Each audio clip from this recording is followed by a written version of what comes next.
और इस वक्त की बड़ी खबर यह है कि गलवान घाटी में बीती रात चीन के जवानों के साथ भारतीय जवानों की झड़प में 20 भारतीय सैनिक शहीद हुए हैं। ये खबर इस वक्त आ रही है। अभी तक यही खबर थी कि 3 भारतीय सैनिक, जिनमें एक अफसर और 2 जवान हैं, वो इस झड़प में शहीद हुए थे, लेकिन अब जानकारी आई है कि 20 सैनिक शहीद हुए हैं। हालांकि इसकी आधिकारिक अभी तक पुष्टि नहीं हुई है, लेकिन सभी न्यूज़ एजेंसीज ANI इस बारे में जानकारी दे रहे हैं उच्च स्तरीय सूत्रों के हवाले से कि जो सोमवार रात गलवान घाटी में झड़प हुई उसमें 20 भारतीय जवान शहीद हुए हैं। और आपको बता दें कि इसमें चीन को भी नुकसान हुआ है, चीन के जवान भी हताहत हुए हैं, लेकिन उनकी संख्या कितनी है इसकी अभी तक कोई पुष्टि नहीं की गई है। और ये बताया जा रहा है कि ये जानकारी प्रधानमंत्री को दे दी गई है। हमारे साथ राजीव रंजन, हमारे एसोसिएट एडिटर डिफेंस हैं। राजीव, आपके पास क्या जानकारी है?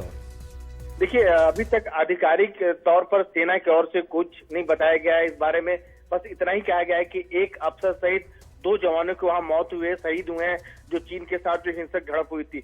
लेकिन ANI जो है उसके हवाले से भी पता लग रहा है कि वहां पर हमारे हताहतों की संख्या बढ़ सकती है और ये बढ़कर करीब 20 के करीब पहुंच चुकी है। ANI के हवाले से ये भी दावा किया जा रहा है कि तादाद जो है और भी ज्यादा बढ़ सकती है। चीन की ओर से एक अच्छी खासी तादाद में चीनी सैनिक भी वहां हताहत हुए हैं। अभी तक हमें इंतजार है कि सेना की ओर से आधिकारिक बयान क्या आता है। आधिकारिक बयान में बस इतना ही बताया गया है कि केवल 3 सैनिक जो है चीन के साथ जो हिंसक झड़प हुई थी उसमें हमारे शहीद हुए हैं, और जो सूत्र बता रहे थे कि 4 से 5 सैनिक जो है चीनी सैनिक जो है मारे गए हैं।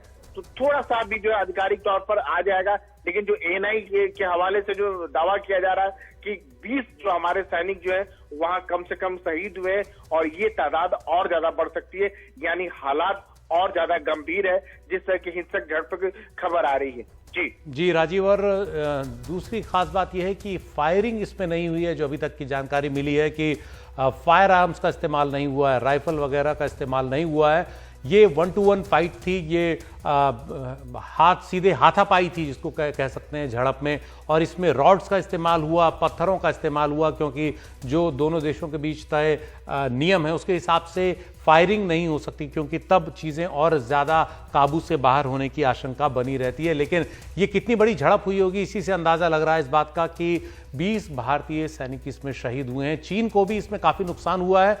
चीन को कितना नुकसान हुआ, उसके कितने सैनिक हताहत हुए, इसकी जानकारी, इसकी पुष्टि अभी नहीं हो पाई है। लेकिन जो कहा जा रहा था कि 3 भारतीय सैनिक शहीद हुए हैं, एक अफसर और 2 सैनिक, उसकी संख्या अब बढ़ गई है। ये अब जो बढ़कर नई खबर आई है वो ये कि 20 भारतीय सैनिक इसमें शहीद हुए हैं। और ये कल रात की घटना है गलवान घाटी की, जिस पर दिन भर आज बातचीत होती रही। चीन के विदेश मंत्रालय का बयान आया जिसपे उसने भारत पर आरोप लगाया कि भारत ने उसकी सीमा लांघी। और भारत ने जो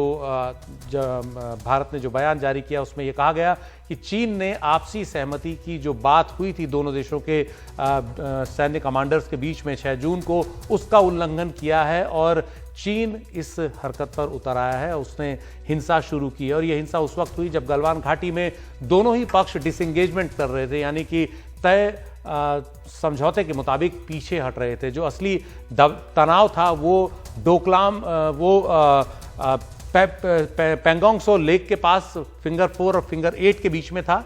लेकिन वहां के बजाय जो झड़प हुई है वो गलवान घाटी में हुई, जहां से दोनों तरफ से सेनाओं को पीछे हटना था। तो अभी बाकी और जगहों पर भी तनाव काफ़ी बना हुआ है। सूत्र बता रहे हैं कि दोनों तरफ से जो जवान हैं वो अपने अपनी जगहों पर पोजीशन लेकर बैठे हुए हैं, लेकिन इस तरह की झड़प की खबर कहीं और से अभी नहीं आ रही है। यह अभी तक की इस वक्त की सबसे बड़ी खबर है, चिंताजनक खबर भी है। और इसमें एक कर्नल जो हैं वो भी शहीद हुए हैं। और जो जवान हैं जो शहीद हुए हैं उनके परिवारों को सेना अपनी तरफ से ये जानकारी दे रही है। लेकिन अभी कौन कौन सैनिक हैं जो शहीद हुए हैं उसकी आधिकारिक जानकारी बाहर सरकार के जरिए अभी नहीं आई है।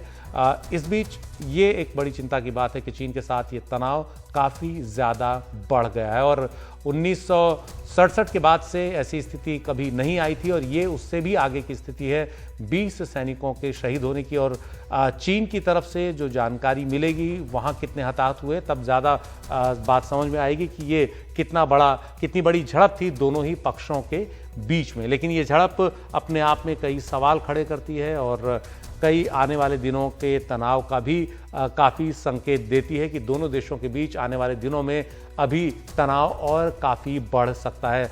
निश्चित ही भारत सरकार सर्वोच्च स्तर पर इस मामले से निपट रही होगी। इस मामले में सैनिक और डिप्लोमेटिक दोनों ही तरीकों से बातचीत भी चल रही है। ये आज बताया गया कि मेजर जनरल स्तर की बातचीत आज चल रही थी, ये मामला आगे ना हो, दूसरे पॉइंट्स पर ना हो, और डिप्लोमेटिक स्तर पर भी बातचीत चल रही है। काफ़ी देर बाद भारत सरकार की तरफ से बयान आया विदेश मंत्रालय का, जिसमें चीन पर पूरी जिम्मेदारी डाल दी गई कि उसने जो आपसी सहमति 6 जून को दोनों देशों के सैन्य कमांडर्स के बीच में बनी थी उसका पालन नहीं किया और इस मामले में भारत अपनी अखंडता और संप्रभुता जो है उसको किसी हाल में उसके साथ समझौता नहीं करेगा और इसके लिए अगर कुछ भी और आगे करना पड़ा तो भारत निश्चित रूप से करेगा। लेकिन ये सब खबरें आने वाले दिनों के तनाव का जायजा दे रही हैं कि दोनों देशों के बीच जो तनाव है वो आने वाले दिनों में किस दिशा में जा सकता है। अब देखना है कि दोनों देश राजनयिक स्तर पर और शीर्ष सैन्य स्तर पर कैसे इस मसले को आगे सुलझा पाते हैं।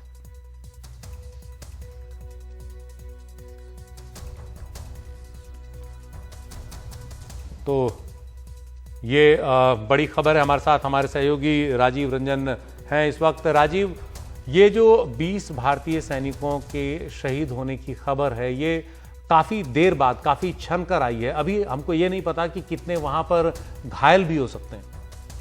बिल्कुल आप सही कह रहे हैं, बहुत ही गंभीर बात है और बहुत ही चिंताजनक बात है। आप अंदाजा लगाइए कि जो सैनिकों की शहादत होने की बात खबर आ रही है वो हाथापाई से हुई है, मारपीट से हुई है, पत्थर चले होंगे, रॉड चले होंगे और वहां पर लाठी चले होंगे। ये हमें याद दिलाता है कि स्टोन एज की बात याद दिलाता है जो उस समय ये लड़ाई हुआ करती थी, क्योंकि वहां पर जो भारतीय सैनिक जो गए हुए थे, जो जानकारी मिल पा रही है कि बातचीत के लिए गए हुए थे और वहां उस दौरान ये झड़प जो हुई है वो हिंसक तौर पर रूप ले लिया और जो शुरुआत जो है चीन के सैनिक की ओर से किया गया, जिसकी ये परिणति सामने आई है।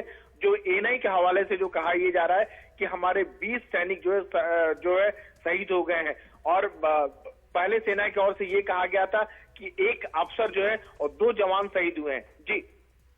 जी ये अब देखना है कि दोनों ही देशों के बीच ये मसला अब किस तरह से सुलझता है। ये मसला अगर और आगे बढ़ता है तो निश्चित ही भारत और चीन के लिए तनाव की बात है, पूरे भारतीय उपमहाद्वीप एशिया के लिए तनाव की बात होगी, क्योंकि दोनों ही देश दुनिया की 2 सबसे बड़ी आबादी वाले देश हैं। दोनों के देशों की अगर जनसंख्या को मिला लिया जाए तो दुनिया के 3 अरब लोग इन 2 देशों में बसते हैं। यहाँ अगर इस तरह का तनाव होता है तो आने वाले दिनों में और भी इसके जो रेमिफिकेशन है, इसके जो और असर हैं अलग अलग उस पर दिख सकते हैं और आसपास के कई देश जो हैं वो इस तनाव के आसपास जुड़ सकते हैं और ये एक तरह से पूरी दुनिया के लिए भी चिंता की बात होगी अगर ये तनाव और आगे बढ़ता है। लेकिन अभी जो स्थिति है उसमें यही कहा जा सकता है कि इसको जितनी जल्दी हो उतनी जल्दी सुलझाया जाना चाहिए।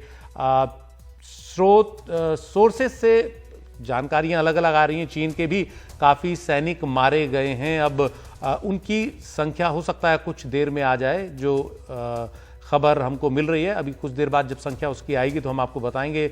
जो हमको कुछ पता लग रहा है, अनौपचारिक तौर पर पता लग रहा है और संख्या चीन के सैनिकों की भारत से ज़्यादा बताई जा रही है। लेकिन अभी ये कितनी है संख्या ये बता पाना मुश्किल है, लेकिन ये संख्या ये बता रही है कि कितना बड़ा एक तरह से एस्केलेशन, कितना ज़्यादा झड़प आगे बढ़ गई थी और अगर इसमें फायर आर्म्स का इस्तेमाल हुआ होता तो ये और ज़्यादा बढ़ सकती थी। दोनों ही देश अत्याधुनिक हथियारों से सुसज्जित हैं, दोनों ही देशों के पास अत्याधुनिक हथियार हैं, दोनों ही देशों के पास परमाणु हथियार हैं। ऐसे में 2 इतने बड़े देशों के बीच में इस तरह की झड़प का होना चिंता पैदा करता है। ये बताता है कि इसको तेजी से डीएस्केलेट करना ही पड़ेगा, चाहे इसके लिए दोनों देशों के सर्वोच्च नेतृत्व को सीधे आपस में बात करनी पड़े।